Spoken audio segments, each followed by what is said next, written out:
മനു ശങ്കരൻ ഞങ്ങളുടെ പ്രതിനിധി ചേരുകയാണ്. മനു, ഇപ്പോൾ അദ്ദേഹത്തിന്റെ മൃതദേഹം എവിടെയാണ്, എപ്പോഴാണ് പൊതുദർശനത്തിന് വെക്കുക, തുടർന്നുള്ള ചടങ്ങുകളെ സംബന്ധിച്ചൊക്കെയുള്ള വിവരങ്ങൾ എന്തൊക്കെയാണ്?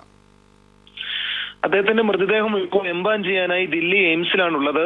ഇതിനുശേഷം അദ്ദേഹത്തിന്റെ വസതിയിൽ ദില്ലിയിലെ വസതിയിൽ രാവിലെ 8 മണി മുതൽ 12 മണി വരെ പൊതുദർശനത്തിന് വയ്ക്കുമെന്നാണ് അറിയുന്നത്. ഇതിനുശേഷം മുൻകൂട്ടി നിശ്ചയിച്ചിട്ടുള്ള വിമാനത്തിൽ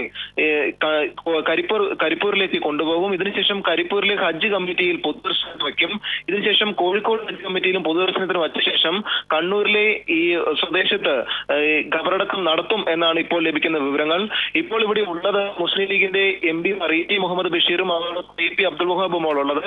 ഈ ഒരു സാഹചര്യത്തിൽ PK കുഞ്ഞാലിക്കുട്ടി അടക്കമുള്ള മുസ്ലിം ലീഗ് നേതാക്കൾ കൂടി ഇന്ന് രാവിലെയോടുകൂടി ദില്ലിയിലേക്ക് എത്തിച്ചേരുമെന്നാണ് പറയുന്നത്. ഇതിനുശേഷം ദില്ലിയിലെ ഔദ്യോഗിക വസതിയിൽ പൊതുദർശനത്തിന് വച്ച് അവിടെ MP അടക്കമുള്ളവർ എത്തുകയും ഇതിനുശേഷം ഇന്ന് ഉച്ചയ്ക്ക് ശേഷം തന്നെ മുൻകൂട്ടി നിശ്ചയിച്ച വിമാനത്തിൽ നാട്ടിലേക്ക് കൊണ്ടുപോകും എന്നാണ് ലഭിക്കുന്നത്. നാളെ തന്നെ കണ്ണൂരിൽ ഖബറടക്കം നടത്തുമെന്നാണ് ബന്ധുക്കൾ അറിയിച്ചിട്ടുള്ളത്. അദ്ദേഹത്തിന്റെ മക്കളും മരുമകനും അടക്കമുള്ളവർ ദില്ലിയിലുണ്ട്. അവർ ഇന്നലെ തന്നെ ദില്ലിയിൽ എത്തുകയും ചെയ്തിരുന്നു. ഇവരെ ആശുപത്രിയിലേക്ക് ആദ്യം കയറ്റാൻ ഉദ്യോഗസ്ഥർ തയ്യാറായിരുന്നില്ല. ഇതിനെ തുടർന്ന് വലിയ പ്രതിഷേധവും സംഘർഷവും മറ്റും ഉടലെടുത്തു. മക്കൾ പോലീസിൽ പരാതി നൽകി. ഉന്നത പോലീസ് ഉദ്യോഗസ്ഥർ രംഗത്തെത്തിയ ശേഷവും രാത്രി വൈകിയും അധികൃതർ മരുമകനെയും ഇദ്ദേഹത്തെ കാണാൻ അനുവദിച്ചിരുന്നില്ല. ഈ അദ്ദേഹത്തിന്റെ മകളും മരുമകനും ഡോക്ടറാണ്. ഇവരെ കാണാൻ അനുവദിക്കണമെന്നാണ് ബന്ധുക്കൾ ആവശ്യപ്പെട്ടത്. MP അടക്കമുള്ളവർ ഈ ആവശ്യം മുന്നോട്ട് വെച്ചെങ്കിലും ആശുപത്രി അധികൃതർ സമ്മതിച്ചില്ല. പിന്നീട് MK Raghavan MP, Anto Antony MP അടക്കമുള്ളവർ സ്ഥലത്തെത്തി. ഇതിനുശേഷം അഹമ്മദ് പട്ടേൽ, കോൺഗ്രസിന്റെ നേതാവ് കൂടിയ അഹമ്മദ് പട്ടേൽ സ്ഥലത്തെത്തുകയും പിന്നീട് കോൺഗ്രസ് അധ്യക്ഷ സോണിയാഗാന്ധി അടക്കമുള്ളവർ ആശുപത്രിയിലേക്ക് എത്തുകയും മക്കളെയും മരുമകനെയും അദ്ദേഹത്തെ കാണാൻ അനുവദിക്കണമെന്ന് ആവശ്യപ്പെടുകയും ചെയ്തു. എന്നിട്ടും ആശുപത്രി അധികൃതർ ഇതിന് തയ്യാറായിരുന്നില്ല. പിന്നീട് ഈ മുസ്ലിം ലീഗ് MP അടക്കമുള്ളവർ ആശുപത്രിയിൽ കുത്തിയിരുന്ന് പ്രതിഷേധിക്കുകയായിരുന്നു. ഇതിനുശേഷമാണ് ഈ ഡോക്ടർ കൂടിയായ മരുമകനെയും അതോടൊപ്പം മകളെയും ഈ അദ്ദേഹത്തെ കാണാൻ അനുവദിച്ചതും ഇതിനുശേഷമാണ് മരണവിവരം സ്ഥിരീകരിക്കുകയും ചെയ്തത്. ഇന്നലെ ആദ്യം തീവ്രപരിചരണ വിഭാഗത്തിൽ ഉച്ചയോടുകൂടി ഇദ്ദേഹത്തെ പ്രവേശിപ്പിച്ചിരുന്നു. ഇതിനുശേഷം ഇദ്ദേഹത്തെ വെന്റിലേറ്ററിലേക്ക് മാറ്റാനുള്ള ഒരു ആരോഗ്യസ്ഥിതി പോലും ഇല്ല എന്നാണ് ആദ്യം മാധ്യമങ്ങൾ മുമ്പാകെ ഡോക്ടർമാർ അറിയിച്ചിരുന്നത്. എന്നാൽ ഇതിനുശേഷം പ്രധാനമന്ത്രിയുടെ ഓഫീസിന്റെ ചുമതലയുള്ള കേന്ദ്രമന്ത്രി ജിതേന്ദ്ര സിംഗ് ഇവിടെ എത്തുകയും മെഡിക്കൽ ഡയറക്ടറുമായി കൂടിക്കാഴ്ച നടത്തുകയും ചെയ്തിരുന്നു. ഈ കൂടിക്കാഴ്ച സമയത്ത് മാധ്യമങ്ങളോട് ആശുപത്രിക്ക് അകത്തു നിന്ന് പുറത്തേക്ക് പോകണം എന്നൊരു കർശന നിർദ്ദേശം നൽകിയിരുന്നു. ഇതിനുശേഷമാണ് കേന്ദ്രമന്ത്രി ജിതേന്ദ്ര സിംഗ് ആശുപത്രി അധികൃതരുമായി ചർച്ച നടത്തിയത്. ഇതിനുശേഷമാണ് ഇദ്ദേഹത്തെ ആദ്യം ആരോഗ്യസ്ഥിതി വെന്റിലേറ്ററിലേക്ക് മാറ്റാൻ പോലും ഉള്ളതല്ല എന്ന് ഡോക്ടർമാർ പറഞ്ഞിരുന്നെങ്കിലും പൊടുന്നനെ അദ്ദേഹത്തെ വെന്റിലേറ്ററിലേക്ക് മാറ്റുന്ന ഒരു സാഹചര്യം ഉണ്ടായത്. പിന്നീട് 12 മണിക്കൂറോളമാണ് ഇദ്ദേഹത്തെ വെന്റിലേറ്ററിൽ പ്രവേശിപ്പിച്ചത്. യന്ത്രസഹായത്തോടെയാണ് ജീവൻ നിലനിർത്തിയതെന്ന് ഇപ്പോൾ പുലർച്ചയോട് കൂടി ഡോക്ടർമാർ സ്ഥിരീകരിച്ചിട്ടുണ്ട്. ഒരുപക്ഷെ ഇതാണ് വലിയ വിവാദങ്ങൾക്ക് വഴിവെക്കുകയും ചെയ്തത്. മക്കളെയോ മറ്റോ പോലും ഇദ്ദേഹത്തെ കാണാൻ അനുവദിക്കാത്തതാണ് പ്രതിഷേധങ്ങൾക്ക് വഴിവെച്ചത്. Muslim League MP E T. മുഹമ്മദ് ബഷീറും AP അബ്ദുൽ വഹാബും വേണ്ട സമയത്ത് ഇദ്ദേഹത്തിന്റെ അടുത്തെത്താൻ പോലും ഡോക്ടർമാർ അനുവദിച്ചിരുന്നില്ല. എന്തായാലും വലിയ വിവാദങ്ങളും പ്രതിഷേധങ്ങളുമാണ് ഇതിനെ തുടർന്ന് ഉണ്ടായത്. ഇദ്ദേഹത്തിന്റെ മൃതദേഹം ഇന്ന് രാവിലെ 8 മണിക്ക് തന്നെ അദ്ദേഹത്തിന്റെ ഔദ്യോഗിക വസതിയിൽ പൊതുദർശനത്തിന് വയ്ക്കുമെന്നാണ് ഇപ്പോൾ മനസ്സിലാക്കുന്നത്. അജിം ഷാ.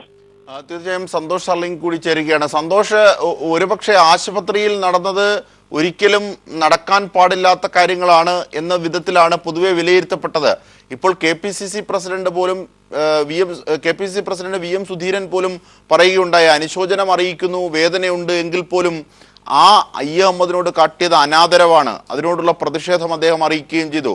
അർദ്ധരാത്രിയിലെത്തിയ കോൺഗ്രസ് അധ്യക്ഷയും വൈസ് പ്രസിഡന്റും രാഹുൽ ഗാന്ധിയും സോണിയാഗാന്ധിയും ഇതേ സംബന്ധിച്ച് എന്തെങ്കിലും പ്രതിഷേധങ്ങൾ മാധ്യമങ്ങളോട് അറിയിച്ചിരുന്നോ? സന്തോഷ് സർലിംഗ്. മനുവിലേക്ക്. മനു, ഒരുപക്ഷെ വലിയ പ്രതിഷേധം, ഒരുപക്ഷെ സാധാരണഗതിയിൽ ഒരു അംഗം, പാർലമെന്റിലെ ഒരു അംഗം നാട്ടിൽ പോലും ചികിത്സയിലാണ്, അങ്ങനെ മരണപ്പെട്ടാൽ പോലും അതുമായി ബന്ധപ്പെട്ട് ഉള്ള ആദരവ് സഭ കാണിക്കാറുണ്ട്, അതാണ് കീഴ്വഴക്കം. ഒരുപക്ഷെ പാർലമെന്റ് സമ്മേളനത്തിനിടെയാണ്, ബജറ്റ് സമ്മേളനത്തിനിടെയാണ് അദ്ദേഹം കുഴഞ്ഞു വീഴുന്നത്, അദ്ദേഹത്തെ ആശുപത്രിയിൽ എത്തിച്ചത്. ഒരുപക്ഷെ ഇത്തരത്തിലുള്ള ഒരു അനാദരവ് അദ്ദേഹത്തിൻ്റെ ചികിത്സയിലടക്കം നൽകാൻ ശ്രദ്ധ ചെലുത്തിയില്ല. ഇത്തരത്തിലുള്ള ഒരുപാട് പരിഭവം അവിടെ തർക്കങ്ങളിൽ ഉയർന്നു വന്നു എന്നാണ് കേൾക്കുന്നത്. ബന്ധുക്കൾ അത്തരത്തിൽ ഔദ്യോഗികമായി എന്തെങ്കിലും പറഞ്ഞിട്ടുണ്ടോ? രാഹുൽ ഗാന്ധിയും സോണിയാഗാന്ധിയും ഇതേ സംബന്ധിച്ച് ഔദ്യോഗികമായി പ്രതികരിച്ചിട്ടുണ്ടോ? പ്രതികരിച്ചിട്ടുണ്ട്. ഗുരുതരാവസ്ഥയിൽ കഴിയുന്ന പിതാവിനെ കാണാൻ മക്കൾക്ക് അനുമതി നിഷേധിക്കുന്ന സംഭവം തന്റെ ജീവിതത്തിൽ തന്നെ ആദ്യമായി കാണുന്നത് എന്നായിരുന്നു കോൺഗ്രസ് അധ്യക്ഷ സോണിയാഗാന്ധി പ്രതികരിച്ചത്. ട്രോമ കെയർ വിഭാഗത്തിലാണ് ഇദ്ദേഹത്തെ പിന്നീട് പ്രവേശിപ്പിച്ചത്. അതിനാൽ തന്നെ ഈ ട്രോമ കെയർ വിഭാഗത്തിലേക്ക് സോണിയാഗാന്ധി അകത്ത് കയറുകയും മറ്റും ചെയ്തിരുന്നു. ഇതിനുശേഷം അധികൃതരോട് രോഷാകുലരായി സോണിയാഗാന്ധി സംസാരിച്ചതും മാധ്യമങ്ങൾ കണ്ടിരുന്നു. ഇതിനുശേഷം അർദ്ധരാത്രിക്ക് ശേഷമാണ് പിന്നീട് സോണിയാഗാന്ധി വീട്ടിലേക്ക് തിരികെ പോവുകയും ചെയ്തത്.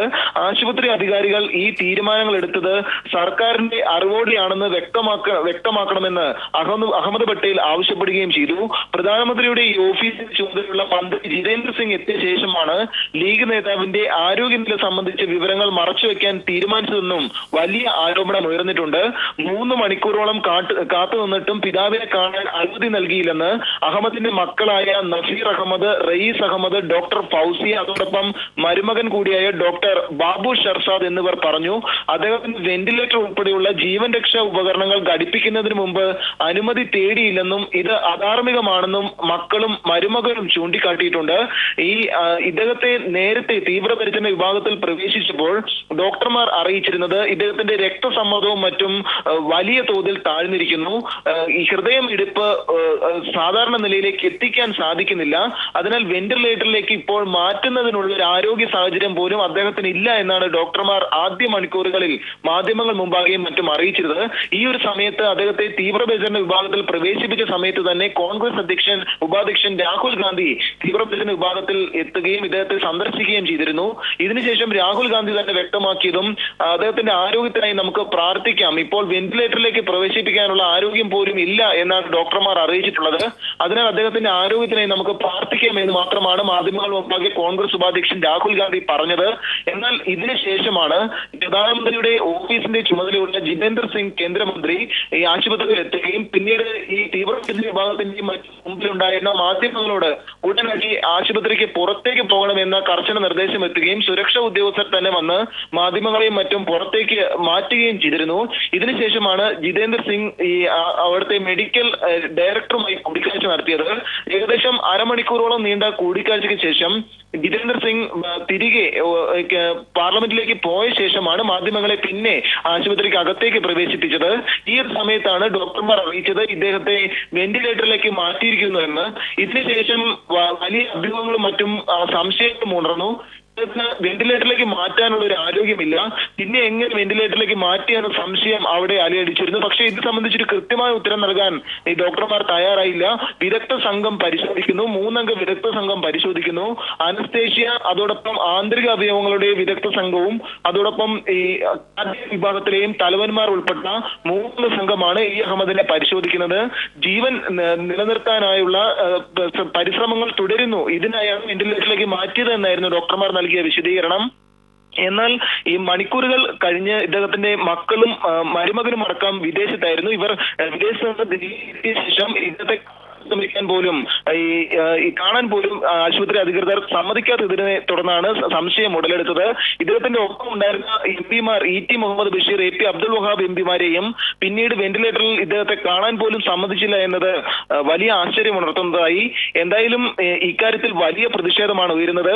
പോലീസിൽ പരാതി നൽകിയിട്ടും ഉന്നത IPS ഉദ്യോഗസ്ഥരടക്കം ആശുപത്രിയിൽ എത്തിയിട്ടും ഈ ലീഗ് എംപിമാരെയും നേതാക്കളെയും ഈ വെന്റിലേറ്ററിൽ അകത്തേക്ക് കയറി ഇദ്ദേഹത്തെ കാണാൻ ബന്ധുക്കളെയും അതോടൊപ്പം മക്കളെയും ഡോക്ടർ കൂടിയ മരുമകനെയും പോലും കാണാൻ അനുവദിക്കാത്തത് വലിയ പ്രതിഷേധത്തിനാണ് വഴിവെച്ചത്. ഇതിനുശേഷമാണ് ലീഗ് എംപിമാർ ആശുപത്രിയിൽ കുത്തിയിരുന്നതും കോൺഗ്രസ് അധ്യക്ഷ ട്രോമ കെയർ വിഭാഗത്തിനകത്തേക്ക് കയറുകയും അധികൃതരോട് കയർത്ത് സംസാരിക്കുന്ന രംഗവും ഉണ്ടായത്. ശരി മനു, തുടരൂ. സന്തോഷ് സർലിംഗ്, അതായത് സോണിയാഗാന്ധിയും രാഹുൽ ഗാന്ധിയും ഒക്കെ ഇതുമായി ബന്ധപ്പെട്ട് ഈ അഹമ്മദിനോട് കാട്ടിയ അനാദരവിനെ സംബന്ധിച്ച് പ്രതിഷേധിച്ചു. ബന്ധുക്കളും പ്രതിഷേധിക്കുന്നു. KPCC അധ്യക്ഷൻ VM സുധീരനും ഈ ഘട്ടത്തിൽ പീപ്പിൾ TVയോട് ആ അനാദരവാണ് ഈ അഹമ്മദിനോട് കാട്ടിയത് എന്ന് പ്രതികരിച്ചിട്ടുണ്ട്, അനുശോചനത്തോടൊപ്പം തന്നെ. അങ്ങനെ ഉള്ള ഒരു സാഹചര്യം നിലനിൽക്കുന്നു. ദില്ലിയിൽ എങ്ങനെയാണ് ഇത് സംബന്ധിച്ച് വിലയിരുത്തലുകൾ പുരോഗമിക്കുന്നത്? അജിംഷാദ് സങ്കുചിതമായ രാഷ്ട്രീയ താല്പര്യത്തിനു വേണ്ടി ഒരു മുൻ കേന്ദ്രമന്ത്രിയെ അപമാനിച്ചു എന്ന് തന്നെയാണ് ഇക്കാര്യത്തിൽ പല കോണുകളിൽ നിന്ന് അഭിപ്രായം ഉയരുന്നത്. അഹമ്മദ് പാർലമെന്റിന്റെ സെൻട്രൽ ഹാളിൽ വീഴുന്ന സമയത്ത് രാഷ്ട്രപതി പ്രണബ് മുഖർജി തന്റെ നയപ്രഖ്യാപന പ്രസംഗം നടത്തുന്നു. അതിനുശേഷം അദ്ദേഹത്തെ ആശുപത്രിയിൽ എത്തിച്ചു. ഏതെങ്കിലും തരത്തിൽ ഉത്തരവാദിത്വമുള്ള ഏതെങ്കിലും ഒരു മുതിർന്ന കേന്ദ്രമന്ത്രി, പാർലമെന്ററി കാര്യമന്ത്രി വെങ്കയ്യ നായിഡു ആശുപത്രിയിലെത്തിയെങ്കിലും അദ്ദേഹത്തെ സന്ദർശിക്കേണ്ടതായിരുന്നു. പക്ഷേ അദ്ദേഹത്തിന്റെ സഹമന്ത്രി അനന്ത്കുമാർ പോലും ആ ഭാഗത്തേക്ക് തിരിഞ്ഞു നോക്കിയില്ല എന്ന് തന്നെയാണ് പ്രധാനപ്പെട്ട ഒരു പ്രശ്നം. കോൺഗ്രസ് അടക്കമുള്ളവർ, അല്ലെങ്കിൽ മുസ്ലിം ലീഗ് അടക്കമുള്ളവർ ചൂണ്ടിക്കാണിക്കുന്നതും അതുതന്നെ.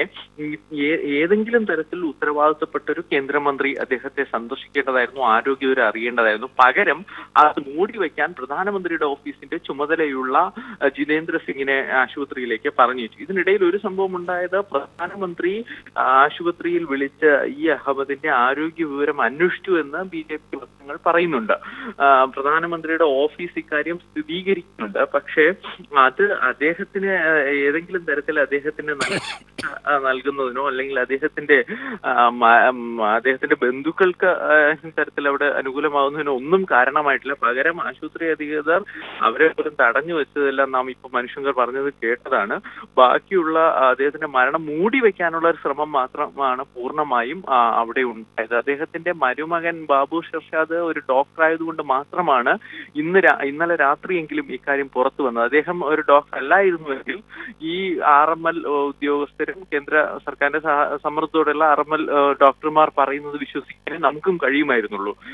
ബഡ്ജറ്റ് കഴിഞ്ഞതിന് ശേഷം അദ്ദേഹത്തിന്റെ മരണവിവരം ഔദ്യോഗികമായി സ്ഥിരീകരിക്കുക എന്നൊരു രാഷ്ട്രീയ താല്പര്യം BJPക്ക് ഉണ്ടായിരുന്നു എന്ന് വ്യക്തം. കാരണം അവരെ സംബന്ധിച്ചിടത്തോളം ഇത് വലിയൊരു ചരിത്ര സംഭവം എന്ന തരത്തിൽ അവതരിപ്പിക്കാനിരിക്കുന്ന ബഡ്ജറ്റ് അത് മാറ്റിവെക്കുക സാധ്യമല്ല. തെരഞ്ഞെടുപ്പ് കമ്മീഷൻ അടക്കമുള്ളവർ പറഞ്ഞിരിക്കുന്നു. തീർച്ചയായും സന്തോഷ് സർലിംഗ്.